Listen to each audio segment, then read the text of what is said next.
Olá, meu nome é Alexandre Vale, eu sou do Rio de Janeiro, sou carioca, sou advogado como atividade principal, mas há 27 anos sou compositor de samba enredo também. Os compositores, aqui como no resto do Brasil todo, eles têm suas mais diversas profissões, né?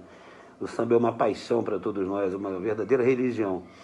Então, eu hoje vim aqui conversar com vocês um pouco sobre samba enredo, né? Desde o ano passado nós fomos convidados para fazer o samba da União da Tinga e esse ano fomos novamente chamados para a mesma missão, que para a gente foi uma grande honra, principalmente pelo enredo escolhido. Vocês vão tomar conhecimento, que conta toda a história. O enredo transpira a história, né? Daquele povo que foi removido de um lugar para outro de uma forma... Eles foram compelidos a sair, na verdade, né? Mas eu não quero entrar nesse mérito aqui não, porque senão a gente vai se estender muito. A história é muito bonita e eu me empolgo sempre que eu falo dessa história. Vamos falar sobre o samba enredo propriamente dito, né? Muita gente acha que o samba enredo é assim, a escola manda fazer um samba X e aí o tema que foi dito lá pelo compositor e tal passa a ser o tema da escola. Não, não é assim. A escola ela primeiro escolhe a sua temática, né? E às vezes em função até mesmo de material, né? Por exemplo, às vezes a gente escolhe um enredo afro, né? Por quê? Porque você pode usar mais palha, materiais mais leves, materiais mais baratos, né? Às vezes a escola está atravessando uma dificuldade financeira e consegue doação desses materiais, o empréstimo, enfim, fantasias, né? Isso varia muito de escola para escola e de época para época, né? E é bom, porque ao mesmo tempo a temática afro é uma temática extremamente rica em cultura, né? Muita coisa que você tem para contar. E é uma forma da gente levar a cultura de uma forma mais, né, menos custosa, digamos assim, né? Mas muito bem, enredo escolhido, como é que o samba começa a ser feito, né? É elaborada uma sinopse que é entregue aos compositores, né? Assim, essa sinopse, quando vai para a liga, né, que vai distribuir lá para os seus jurados e tal, ela é até um pouco maior do que a que segue para os compositores, porque vai com justificativa, defesa de enredo, né? Que vai para os compositores, assim, vai para os jurados, que vai para os compositores é a sinopse puramente mesmo, e ali começa o processo de criação de samba, né? O compositor se pergunta, vai fazer uma abordagem poética ou uma abordagem descritiva do enredo? Resposta, depende. Depende muito do enredo, depende muito do que pede a sinopse, porque quando você lê a sinopse, você já começa a sentir o clima que deve predominar na hora da elaboração da letra e da própria melodia, né? Então, por exemplo, a parte da letra, que é a parte que eu, digamos, sou mais especialista, né? Então, eu leio e releio a sinopse diversas vezes, mas muitas vezes. Até, como eu digo, baixar o santo do carnavalesco. Quando eu sinto que eu incorporei o espírito do carnavalesco, eu digo, bom, agora eu posso começar a escrever. Até Carlos Drummond de Andrade, grande poeta mineiro, saudoso, ele dizia, não com as palavras que eu vou dizer agora, porque eu não me recordo exatamente as palavras, mas ele passava uma mensagem que ele dizia assim, quando você sentir vontade de escrever, não escreva. Espere essa vontade se tornar irresistível ao ponto de você não ter mais forças para reagir. Aí sim, é hora de você escrever. E eu digo que no samba enredo a regra é essa também. Eu não aconselho compositor nenhum a olhar a sinopse e já começar a querer escrever. É claro que existem momentos em que a inspiração está latente, ali ela surge com a força de um furacão, né? Então você pode aproveitar, é claro, mas depois você vai elaborando. Eu normalmente, humildemente, gosto de ler diversas vezes. Depois que eu estou bem imbuído da temática daquela sinopse, aí sim é a hora que eu começo a escrever. E se vou fazer uma abordagem mais poética ou mais descritiva, como eu disse, depende da vibe dessa sinopse, da vibe desse enredo, depende também da cara da escola, o que a escola vem gostando ao longo dos anos. Cara, essa que eu lembro, pode mudar, tá? Ela varia ao longo dos anos também. Mas a gente tem que procurar sentir. Essa sensibilidade é que vai imprimir o tom que o compositor vai dar àquela obra, àquela criação. O compositor da melodia também tem uma dúvida também, né? Ele fará aquele samba mais valente, mais pé na porta, como a gente diz, valente ou dolente. Dolente não significa ser triste, significa ser uma melodia com mais swing, uma melodia com maiores variações melódicas e harmônicas, né? De forma que o samba começa a ter ficar de uma forma tão envolvente que conquista. Aliás, grandes clássicos dos sambas enredos não são esses, como é que a gente diz, o pé na porta, né? Aquele que fala de uma forma contundente. Existem sambas bonitos das duas formas, né? Agora, eu prefiro, na verdade, das duas, né? Sempre com predomínio de uma, mas, como eu falei, depende muito do enredo, tá, gente? Agora, importante colocar aqui o seguinte: algumas escolas, alguns carnavalescos, eles, além da sinopse, eles disponibilizam o croquis, o cronograma do desfile, né? E a letra ela deve seguir esse cronograma, é importante colocar isso. Vamos aqui admitir, hipoteticamente, que nós tenhamos um enredo sobre a criação do mundo, né? Então, esse enredo seria, digamos, dividido em 4 setores. O Big Bang, ou o sopro da vida dado por Deus, numa abordagem mais teológica. Os animais na Terra, como chegaram, né? Geralmente fazem uma abordagem mais teológica, como eu coloquei. Como a fauna e a flora vieram junto com a água e tal. E como nasceu o primeiro casal de seres humanos e tal, Adão e Eva, não sei o quê. Enfim. Então, digamos que esses seriam os 4 setores. Se um compositor começa o samba enredo falando do Adão e Eva, antes do Big Bang, ou antes do sopro da vida dado por Deus, não sei o quê, ele já começou errado o seu samba. Mas isso não torna engessado? Não. O que a gente tem de liberdade é o seguinte: aqui no sopro e tal, não sei o quê, vamos botar aqui o setor 2, que fala dos animais. Se você tem o macaco antes do jacaré, que é antes da formiga, que é antes do... nas alas, você pode botar os bichinhos todos na ordem que você quiser. E se quiser citar ou falar só em animais, você pode fazer o que você quiser. Você tem total liberdade dentro dos setores para criar. O que você não pode é pular os setores, sob pena da trilha sonora dessa ópera não seguir a ordem dos atos dessa ópera, ok?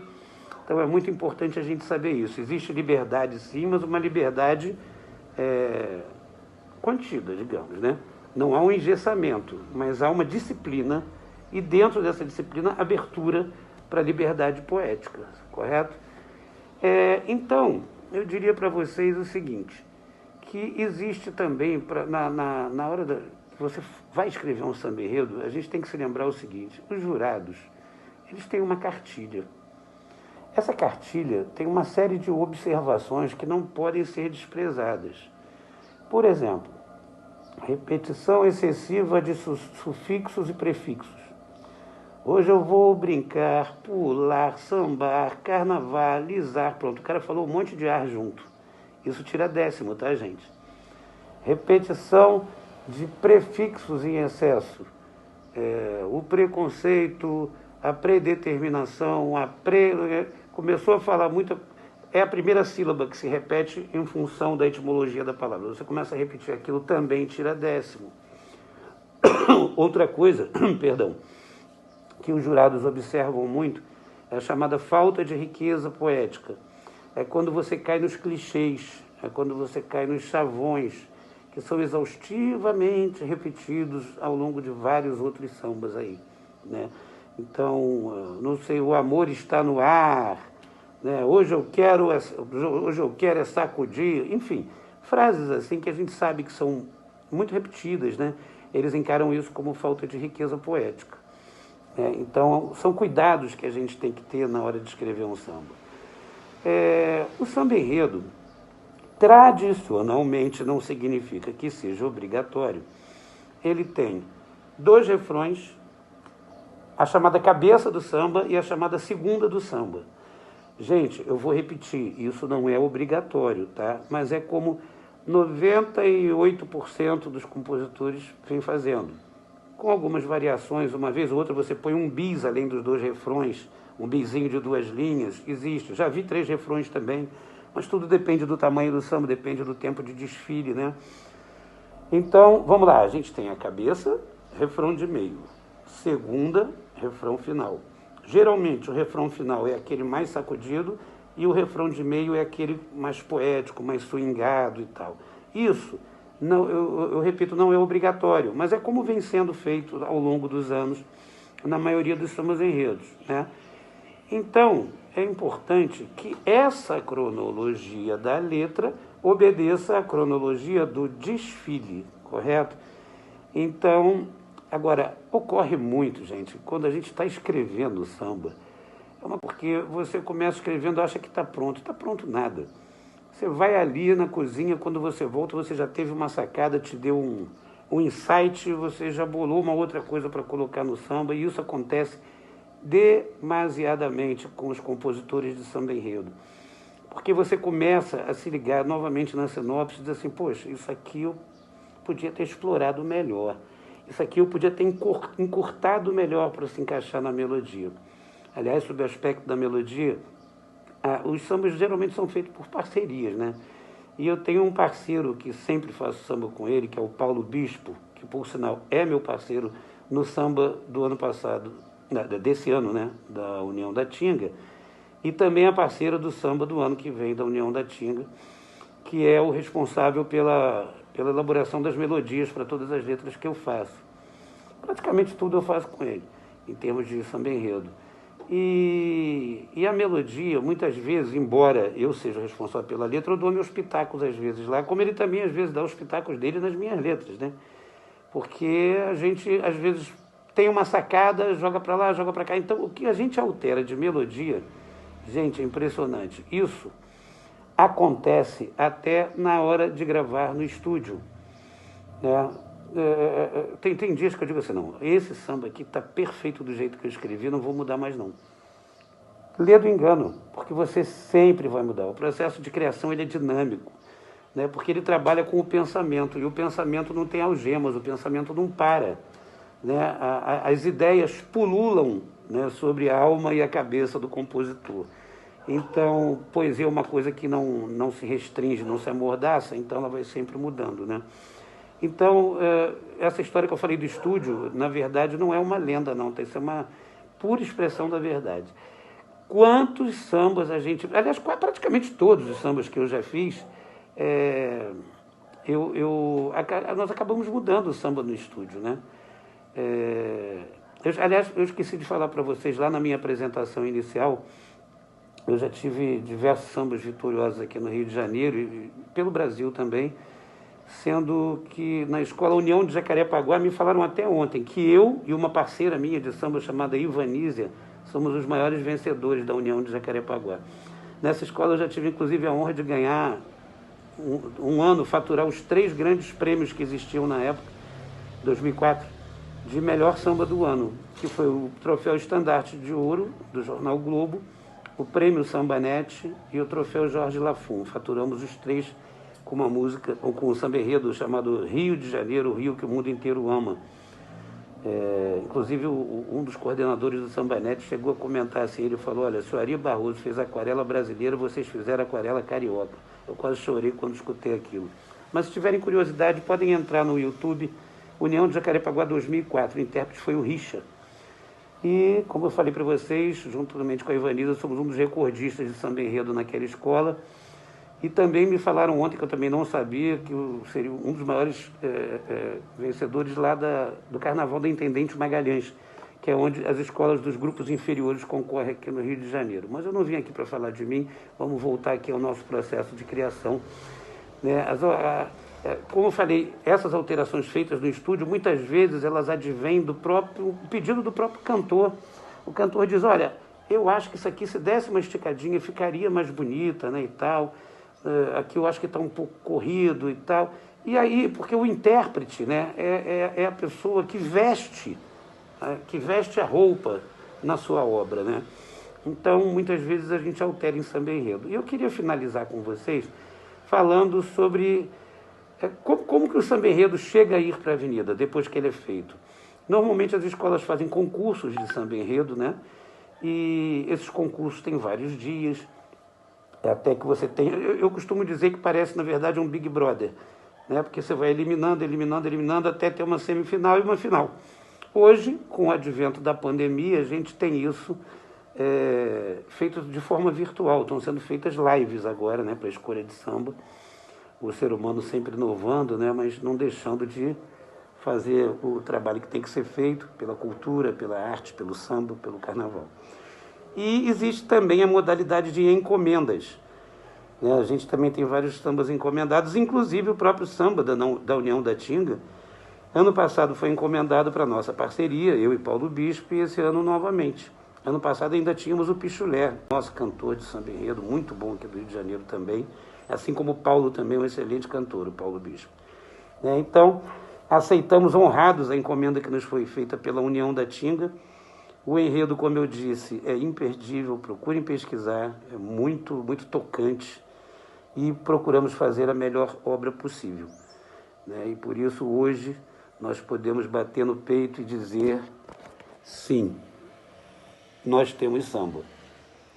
Um grande dia para vocês, um excelente carnaval. Estarei em Porto Alegre participando do Carnaval de Porto Alegre, inclusive assistindo o desfile do samba da União da Tinga, que já virou minha escola desde o ano passado, com muito orgulho, que possamos nos livrar o mais rápido possível desse vírus, dessa pandemia. Desejo o melhor carnaval possível e o melhor carnaval do mundo para todos vocês.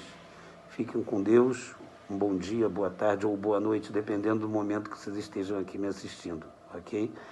Forte abraço, saudações cariocas aí para toda a galera de Porto Alegre, para o pessoal da Prefeitura e para a nossa comunidade da União da Tinga. Fiquem com Deus.